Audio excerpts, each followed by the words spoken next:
All right. So this one actually needs a bit of explaining to kind of show what's happening. But the basic idea is this is an interactivity script.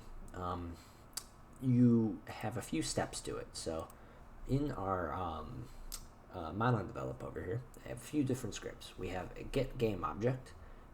This is attached to the character. Basically, at the time that you click an interactable object, and it has to be interactable, it has to be tagged with it. When you click that, it stores that variable. In order to get it, it has to cast a ray, which is basically a line as if you were looking at your screen and clicked, but it's instead of just clicking, it shoots a line from that spot all the way back in the 3D environment as far as it can, and it gets the first object it hits. So to show this kind of in action, there's a few things I have to do. So when you click this tree, for instance, if you look over on the left, you can see that the object it's collected is the Weeping Willow Tree Smooth, or this object over here. Now, once it's done that, it does a few things. It gets the location between you and the tree. It needs to have this so that it knows that you're close enough to the object. In this case, in the script, it's within a 1.5 range on any direction. So roughly, 3 by 3 around the area. That, of course, would be adjusted in the future to be indicative of the size of the thing plus a variable, because obviously some things might be bigger or smaller, but that's the general idea. So it's all the blocks around the object. So once it gets that object, it then has to run a different script, or rather, it can run a different script when you enter the area. So what it'll do is it'll run this script called base interact script. And if I go over there, this is a pretty simple script, but basically all the way it works is on this one over here, you can see that it stores in object information that script when it obtains the correct object that you clicked, because this script will be reused on multiple things, whereas this script it'll just be on the player, the character in this case. So what it'll do is it'll call the function once, and then it'll do a switch so that it doesn't keep trying to call the function, because we're in an update function, and it'll keep doing it every frame of the game. So once it's called it once, it shoots over to base interact, and it checks a few things. Now, in order to be useful, it needs to actually do yet another script that'll have functionality, because some objects won't have functionality and won't need this, but others will. When they do have a script, it'll have to do that. In this case, we have one called tree harvest.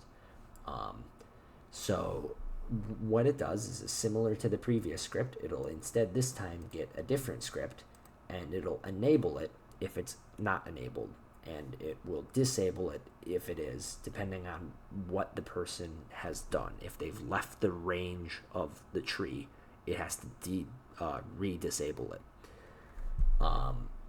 Additionally, when it gets enabled for the first time, it'll display information that you can store in that script depending on the object. So that'll typically be the name of the item and a description. That'll be used for a different purpose later, namely right-clicking and examining an object. But once it's activated that, it then goes to the next script, which just runs once every second. When it's running every second, it then has to just randomly generate a number to determine the chance at which you've hit the log. This in particular has about a 30% chance. It's technically under because it's not including the 0.7, and it is including the 0 and the 1. But basically, to show this, so we still have the tree selected on our character over here in Unity.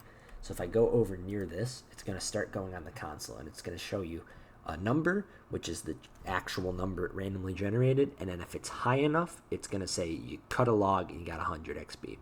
Eventually, this script will have another level on it, so basically it'll have to also check to see if this was the last log you cut. So once it's got that random log, which will actually be at a lower rate because this is a bit fast, you'd be getting a lot of items real quick.